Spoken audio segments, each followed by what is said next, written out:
Oke, sahabat bonsai, kembali lagi ya bersama saya Donawayan dalam channel Bonsai Elemen.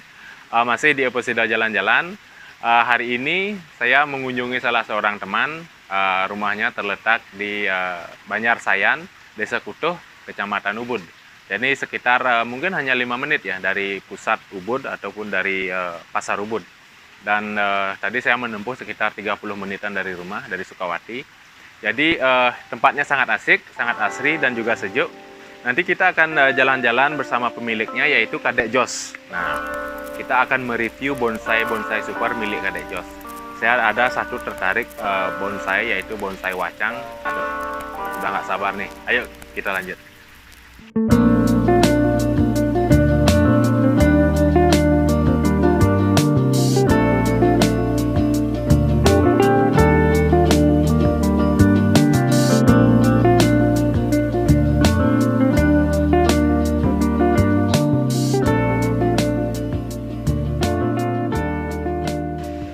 Nah, jadi sahabat bonsai ini yang namanya Kadek Jos, teman saya yang dari Ubud ya.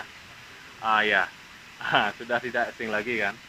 Ini adalah salah satu koleksi dari Kadek Jos. Yang kemarin didapatkan dari mana, Pak Dek? Pak Gung PC. Oh, dari Pak Agung PC. Tapi yang punya ini kan sudah ini ya, Bapak Dr. Rendra kan? Ya, Bapak Dr. Rendra atau FB-nya Beruang Kutub ya, ya. yang dari Jepara kan? Ya. Jadi Kadek Jos yang mengambilnya dari Agung PC, Agung PC mendapat hibahan dari Bapak Beruang Kutub ya. Jadi sudah berapa lama di sini, Dek? Kurang lebih 1 bulanan. Oh, sudah 1 bulanan di sini. Ya. Wah, jadi sahabat, Pak Dek Jos ini termasuk apa ya? Bisa merawat barang jadi ya. Jadi ini adalah sancang jadi ya. Sudah sering best 10, best in class, bahkan best in show ada. Ya. Kemarin di Ciamis kalau tidak salah, best in show ya. Ya. Jadi untuk merawat barang jadi berjenis sancang ataupun sendigi itu kesulitannya itu sangat sangat luar biasa. Ya, lumayan. Iya, karena barangnya sudah jadi dan kemudian memerlukan perhatian yang ekstra pada ya. Ya, Ya. betul. Jadi saya ingin apa ya, Pak De ini membagi tips ataupun triksnya bagaimana merawat sancang jadi. Mulai dari pemupukan. Jadi pupuk apa yang dipakai untuk merawatnya? Saya pakai pupuk atonik sama B1. Itu untuk apa? Untuk daun sama akar supaya lebih bagus pertumbuhannya. Jadi itu Antoni ataupun B1-nya itu dengan sistem semprot atau bagaimana? Semprot. Oh, disemprot ke daun dan batang. Ya. Ke daun dan batang. Sedangkan pegangan di akar Pegangan di akar pakai dekastar. pakai dekastar ya. Ya. Jadi sahabat, jadi seperti itu. Antonik ataupun B1 disemprotkan rutin itu setiap berapa kali? Seminggu 2 kali. Seminggu 2 kali. Itu untuk pohon jadi ya. Ya. Jadi memang untuk rentan waktu seminggu 2 kali itu sangat intens sebenarnya. Jadi seperti yang saya bilang, merawat pohon jadi berjenis sancang ataupun santigi pada ya, Ya. lumayan detail ya, Ya. ataupun lumayan intens dalam melakukan pemupukan ataupun perawatan. Itu kan dari pemupukan tadi. Kemudian dari inseknya Inseknya pakai kaliandra. pakai kaliandra. Berapa rentan waktunya? 1 minggu sekali. Seminggu sekali. Jadi untuk inseknya, karena untuk jenis sancang memang terkenal dengan apa ya? Dengan hamanya ya. Ya. Yang dari kutu putih ataupun dari cambuk itu memang cepat sekali terserang ya. Ya. Jadi Pak Dek sendiri menggunakan jenis kaliandra, itu pun bisa bahan lain Pak Dek ya. Bisa. Bisa alika, Bisa alika. bisa desis. Ya. Tapi kebetulan memakai yang jenis kaliandra, merek kaliandra. Jadi itu pun dilakukan seminggu sekali ya. Apalagi sekarang lagi musim hujan. Nah, ini makanya. Jadi kutu putih itu akan semakin ganas ya. Ya. Semakin ganas. Wah, kelihatan sekali pohonnya subur sekali. Kemarin saya juga sempat review dari Agung PC, tidak ada perubahan. Hanya penambahan lumut ya Pak De ya. Ya, sama ganti media. Oh, sudah sempat ganti media? Ya. Oh iya iya. Ada pemotongan akar Sedikit. sedikit ya. Ya, sedikit. Oh, hanya pruning kecil ya. Ya, pruning kecil aja. Dan Tipis-tipis ya. Dan itu pun memang harus apa ya? Harus memang dilakukan Pak De. Ya. Jadi akarnya agar tidak overload ya. Ya. Ya, melakukan pergantian sembari memotong tipis-tipis daripada perakaran itu akan malah membantu pohonnya, kesuburannya itu akan semakin bagus. Iya. Jadi nanti ada akar-akar baru yang muncul. Ya, jadi ini adalah jenis raft ya, atau connecting root. Walaupun mungkin startnya dulu dari Mas Junet ini startnya dari batang. Nah, dan kemudian melakukan tumbuhan ataupun tajuk yang membuat sebuah konsep grouping. Nah, jadi sangat luar biasa daripada konsepnya, dan juga Pak Dejos ini memang sangat teliti dalam melakukan perawatan barang jadi. Nanti di Gianyar akan ada pameran bulan 4. Nah, jadi saya harapkan ini bisa turun dan meraih prestasi sebaik-baiknya. Asli Oke. karo. Ya, jadi seperti itu sedikit tips dari Pak Dejos tentang perawatan sancang. Oh ya, satu lagi untuk cukurnya Cukurnya atau pruningnya. Ini rentan waktunya berapa hari? normalnya seminggu sekali. Seminggu sekali dilakukan pencukuran ya, Ya. agar tetap dikondisikan dalam pola seperti ini. Iya, menjaga tajuk-tajuknya Iya. supaya lebih dimensinya supaya bagus nanti Iya. kelihatan ke belakang. Ya, jadi untuk membuka dimensinya ataupun tetap mempertahankan konsep daripada pola ataupun tajuknya ini ya, Iya. agar tidak berubah. Dan juga pruning ataupun pencukuran dari daun sancang itu sendiri juga menjaga kestabilan di setiap di setiap polanya ini ya Pak ya. Karena kalau telat nyukur biasanya di dalam Iya, mati ranting. mati ranting Mati dia. ranting karena terlalu lebat. Ya. Semua daun menutup percabangan, maka yang di bawah tidak mendapatkan sinar matahari, tidak bisa berfotosintesis, maka akan mengering dan mati. Iya. Jadi kalau kita tetap melakukan pencukuran, sinar tembus ke bawah, ranting di bawah pun bisa tumbuh-tumbuh. Iya, betul.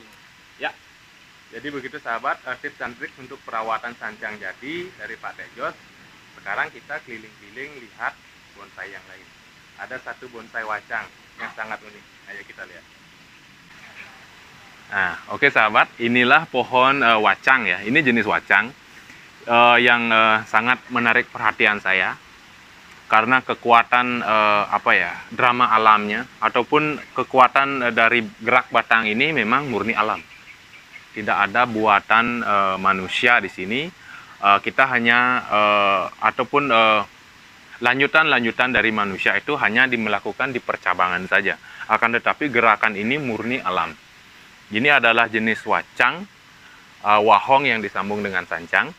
Kalau saya tidak salah ini berjenis wahong gunung. Karena ada beberapa tumbuhan di sini yang saya yakini adalah wahong gunung. Bedanya wahong gunung dan wahong laut.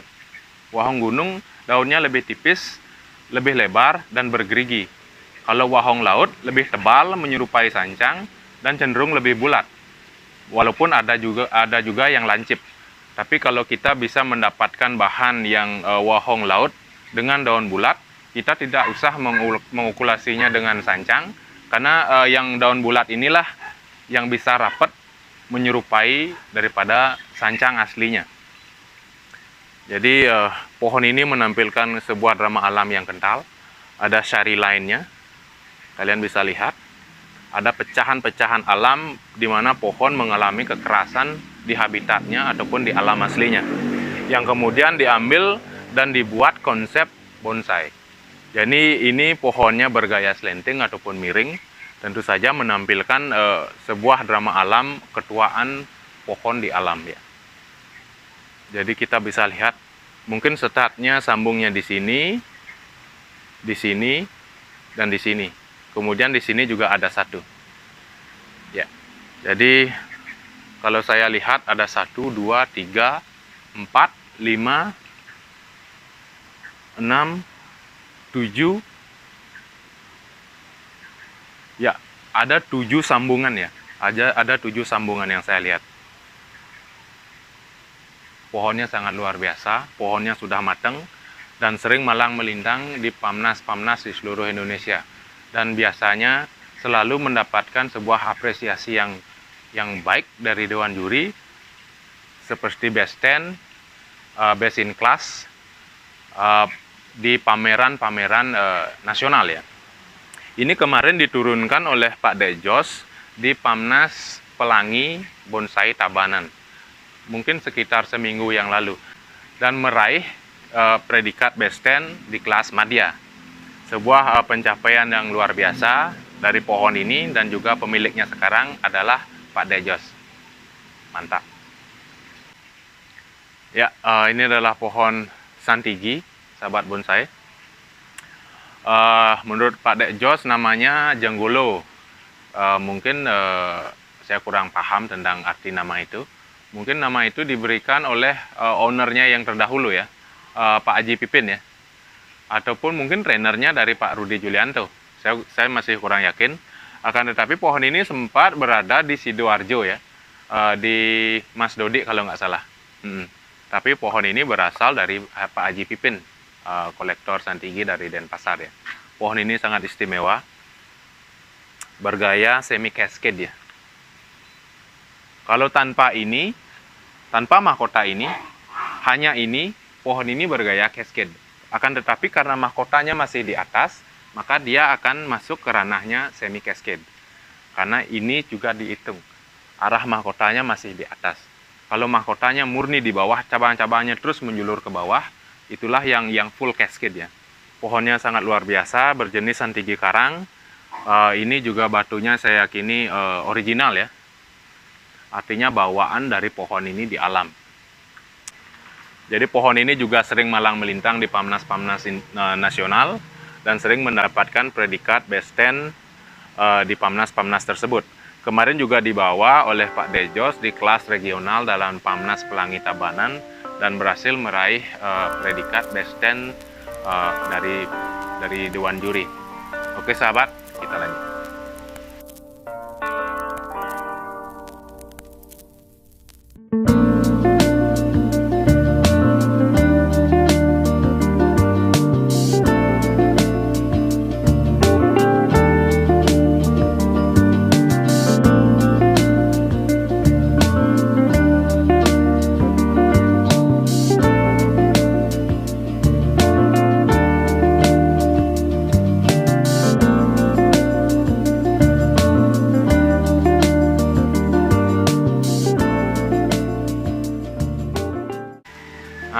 Oke sahabat, demikianlah tadi ya, kita sudah melihat dan mereview dan juga belajar sedikit dengan Pak Dejos bagaimana melakukan perawatan bonsai jati ya, yang terutama dari jenisnya yang sancang ataupun yang wacang. Jadi semoga kalian bisa terinspirasi, ada ilmu yang bisa kalian dapatkan atau kalian bisa terapkan ke bonsai-bonsai kalian, bagaimana melakukan perawatan ataupun hal-hal yang lainnya, baik dari insek ataupun dari pemupukan. Oke sahabat, demikianlah akhir dari episode kita kali ini, jalan-jalan di rumahnya Pak Dejos. Semoga kalian terinspirasi. Tetap ikuti channel Bonsai Elemen bersama saya, Dona Wayan.